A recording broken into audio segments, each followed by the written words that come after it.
Trivia po, alam niyo po ba si Justin Hernandez is the only Filipino who qualified in the World CrossFit Games. Tama, di ba? Oh, okay, What year was this, Justin? 2019. 2019. At paano ka naman magka-qualify sa ganyan level ng competition? Medyo itong sa akin, Kuya Kim, to be honest, luck. Luck. Ba't mo nasabi luck? In a way, luck. Kasi mahirap talaga makapasok ng CrossFit Games. Kailangan mong mag-number 1 sa online competition nila sa CrossFit Open, not just in your country. Kailangan mong mag-top, if I'm not mistaken, top 20 in Asia. Top 20. Pag nag-top 20 ka in Asia, hindi lang, kahit ako Kuya Kim, ilang beses na ako nagda-number 1 sa Philippines.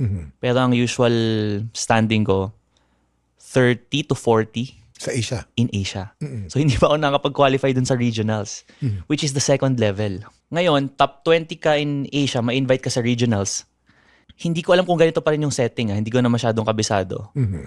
Kailangan mo naman, against all the Asian athletes, kailangan mo mag-top 2. Top 2? Sa buong Asia. Wow. Doon sa regionals. And then, either top 2 or top 1 ha. And then, doon ka palang makakapag-proceed to the regionals. To the CrossFit Games. Ngayon, nung time ko, iniba nila yung qualification.